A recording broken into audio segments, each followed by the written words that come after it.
Hello, this is Positive Vibes Enterprise. I am Tom Goodwin. This is Michelle Ronquillo. Hi, everybody. Welcome back. And of this Positive Vibes Enterprise, and the subject today is empathy versus compassion. Right. And understanding that they're the same thing, different forms.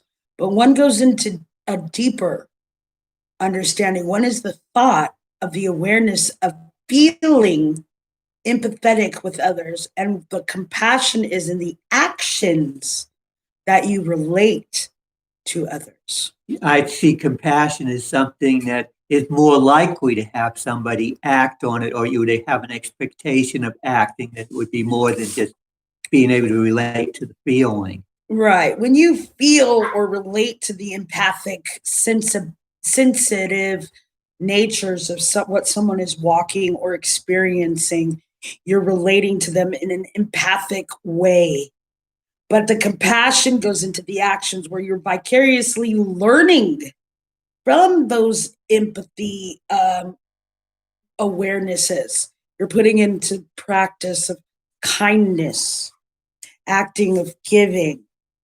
And a lot of times empaths don't know boundaries very well, and they aren't able to protect themselves. In other words, they'll actually get hurt by the feelings of others. It will have adverse effects on them because they'll relate to people they shouldn't relate to, because they have to understand that it's up to you to decide whether I will connect with a person, Right. or whether I will not connect with the person. You have to have control over it. Otherwise, you'll be connecting emotionally with the wrong type of characters, and it will be not positive to your well-being. Right.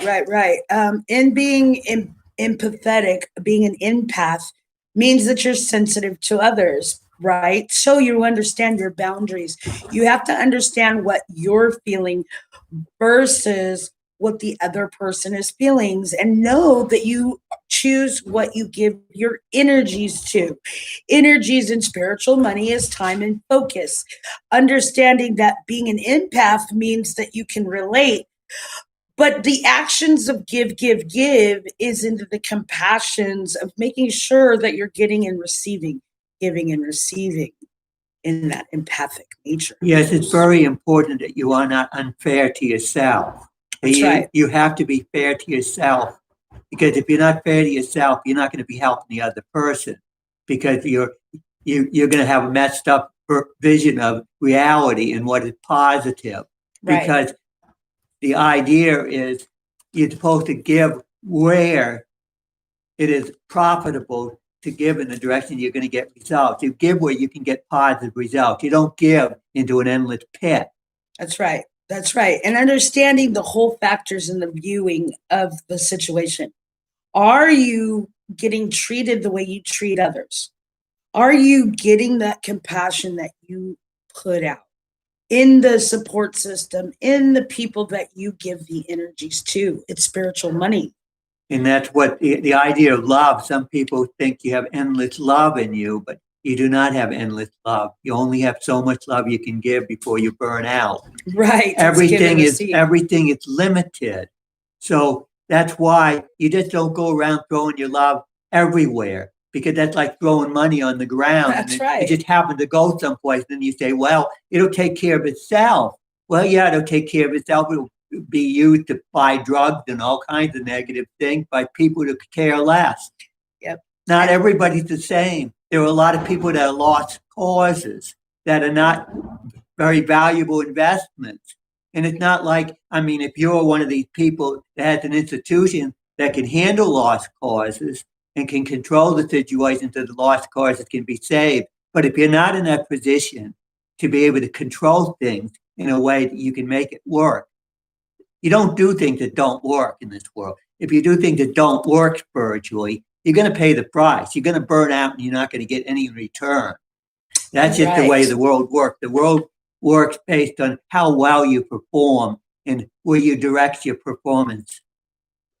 Whether it's a good investment or a bad investment, you have to look at it that way, because you want results that count. You want results that make a difference in this world. You don't want to be wasting your energy throwing it where it's just going to be wasted. Yeah, I give people the visuals of a black hole.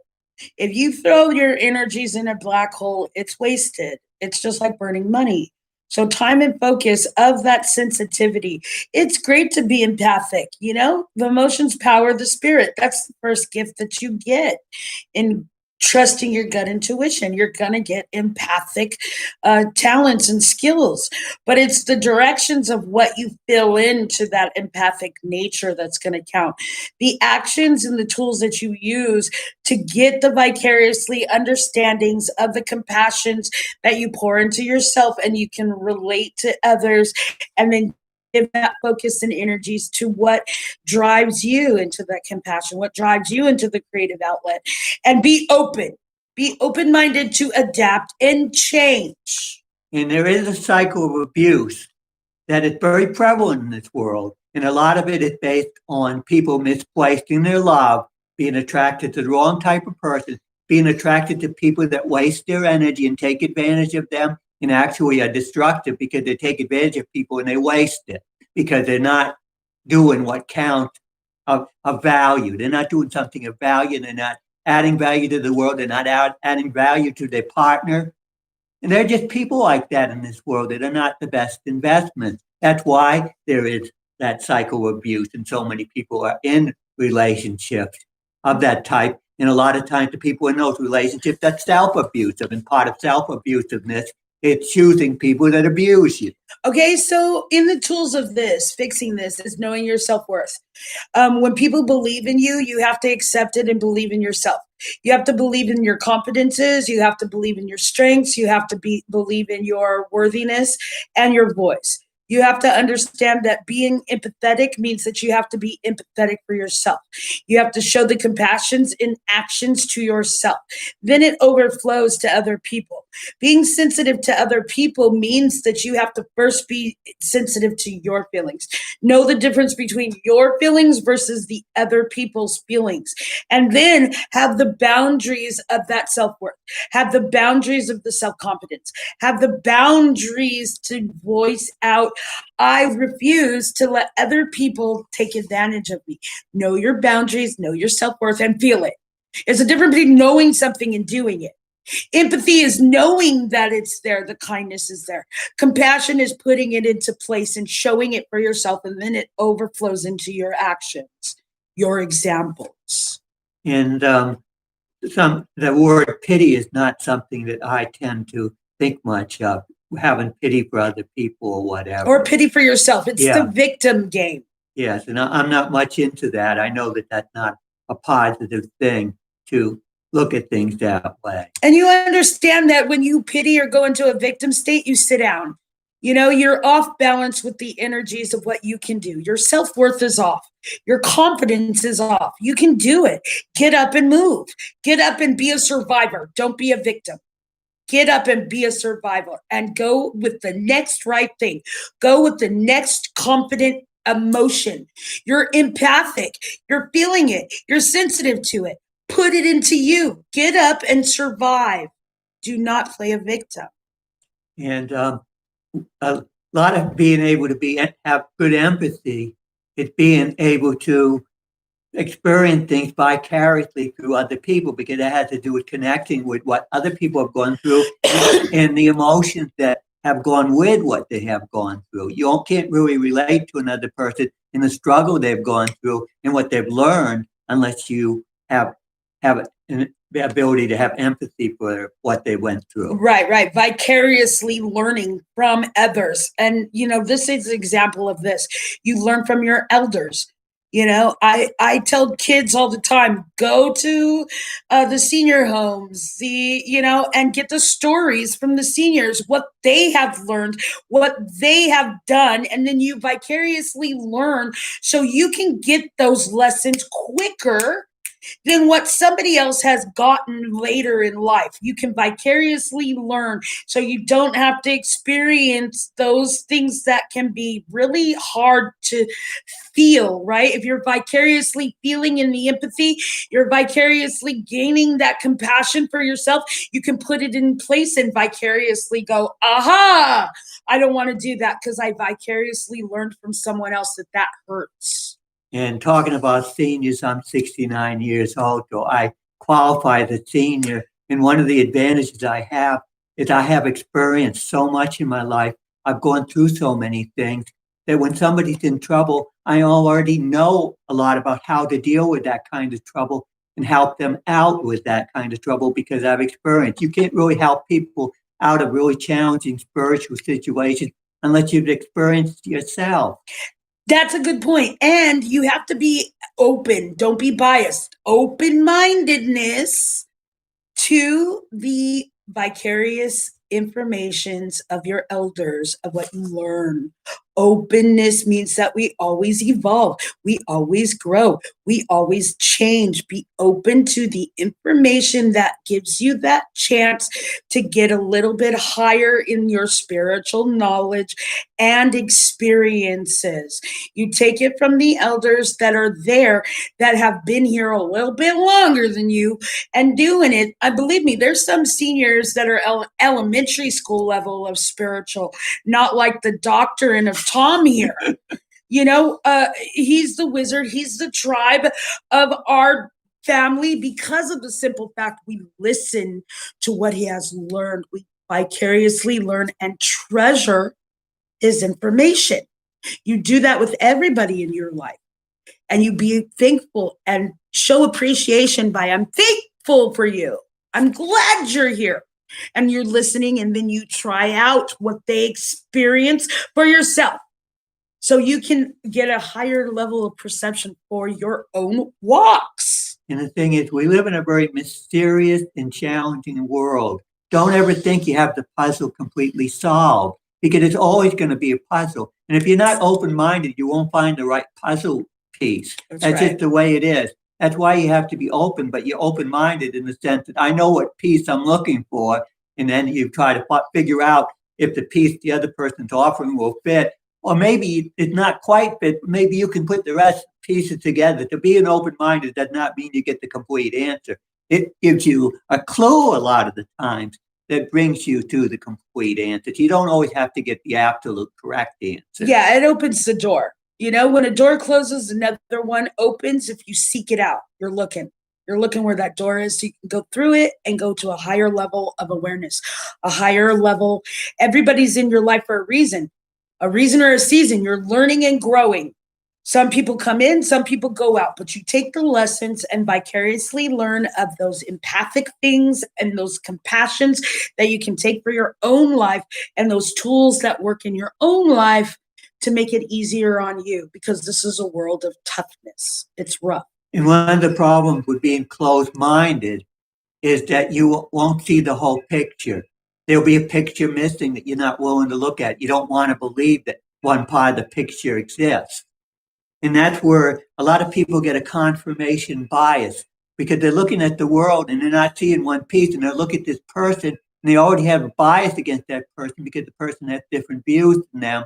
And they're biased when the person does actions or anything. They're going to interpret those actions based on their bias. They're not going to see the actions objectively. They lose objectivity because they're looking through a lens that's off-center, that's not balanced, and it's going to affect everything they see. And in this reality today, when you see all this polarization and one-sidedness, you're going to see a lot of confirmation bias where you won't believe that they're talking about the same individual when they're talking about their characteristics. Right. Or the characteristics of what's going on there. It'll be two different pictures from two people that have totally different confirmation biases, polarized one way and the other.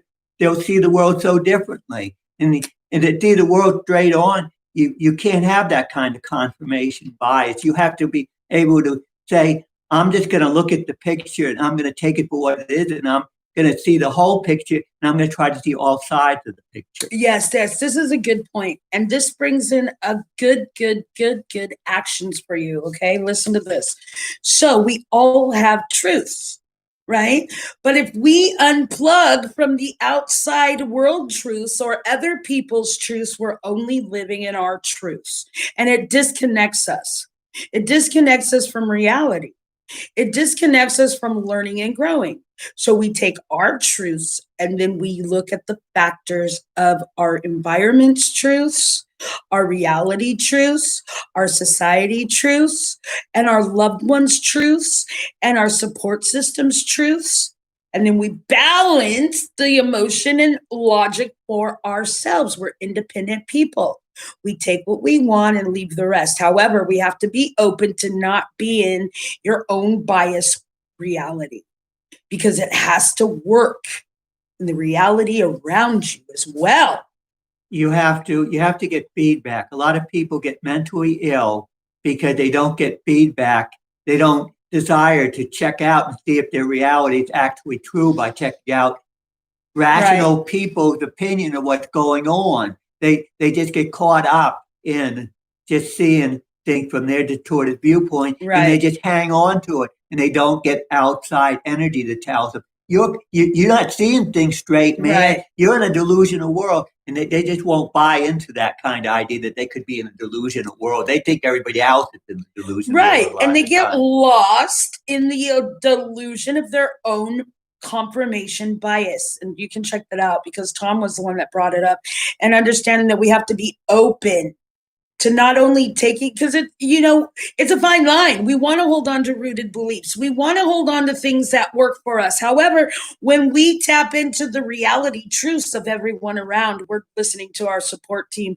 We're listening to the people that love us. We're listening to the people that know they won't do us wrong. And then we analyze that. We analyze, decide, and do. We analyze, decide, and change. We analyze, decide, and overcome. Because that we're listening to the truths that are in our environment, the truths that are inside us, and the truths of the people that love us and won't steer us wrong. It's hard to change spiritual because a lot of people have gone through a lot of experiences, and their emotions are really deep and intense, and they have belief that can hold on to these emotions that won't let them go. They have these locked in beliefs, and the emotions are locked in too. And you have to get into the heart of your being. You have to get into the root of your spirit. That's and right. You have to examine it. And you have to make it more rational and reasonable, because that's the only way it's going to make a difference in this world. This world's not crazy or insane in the way it operates.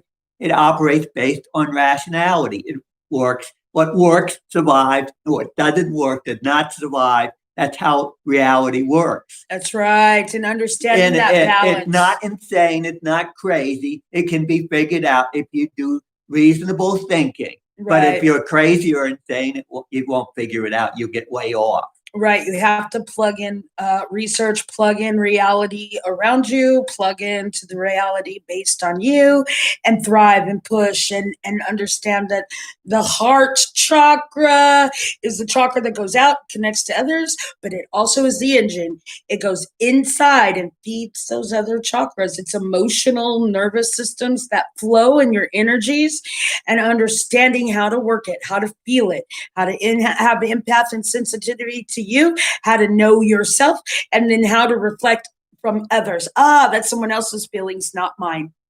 And if you want to survive and you want to get through a lot, you have to have a strong purpose in life. That's what keeps you going. Right. And purpose has to do with, what am I going to do to contribute to this world? What am I going to do to make the bigger world around me better?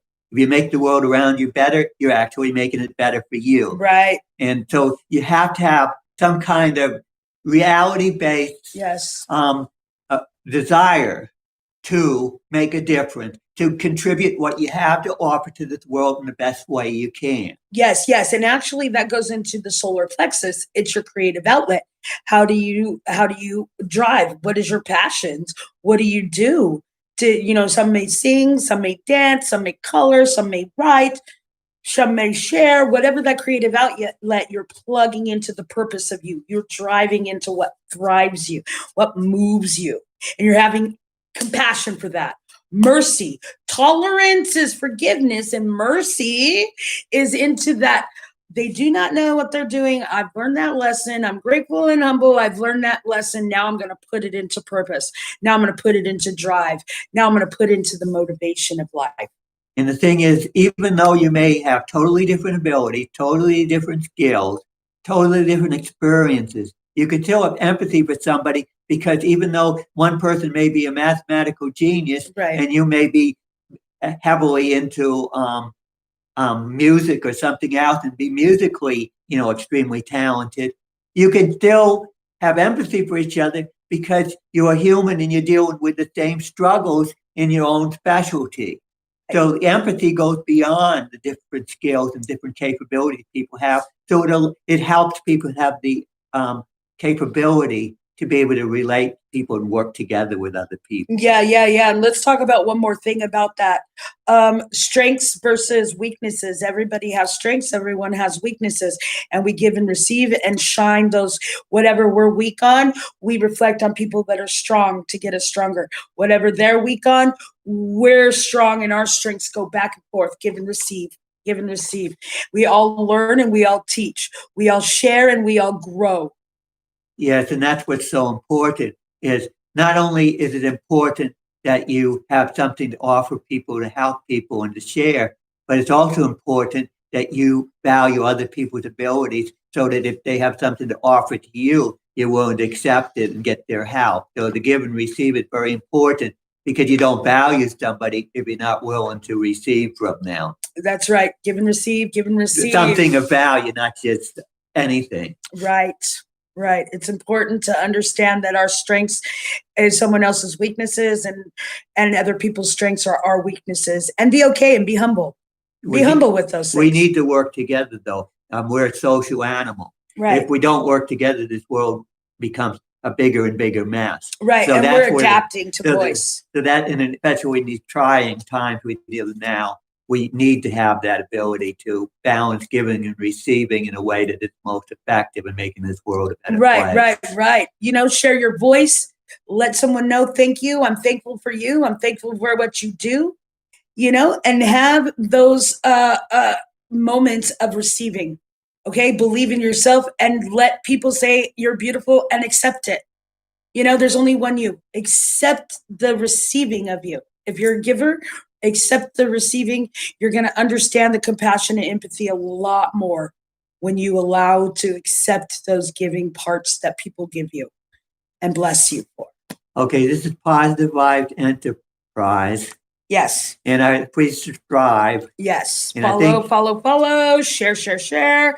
Let us know what you think. You can find us on Facebook. You can find us on TikTok. Astro Goodwin. Michelle E 311, Facebook. You can find us. Share. Let us know what you think. Let us know how we impact you. Voice. We want to hear how you feel. There's only one you. So we're here in the vulnerabilities of speaking and growing and sharing. So give and receive. Let us know. Give us feedback. Maybe a topic you would like us to talk about. Yeah, we want to start a spiritual movement to make a difference in this world. We cannot do this without you, without other people involved, right? With different talents than we have. Yes, let's do it. Okay. Till next time, everyone. Thank you very much. Tom Goodwin, Michelle Ronquillo. Have a great one.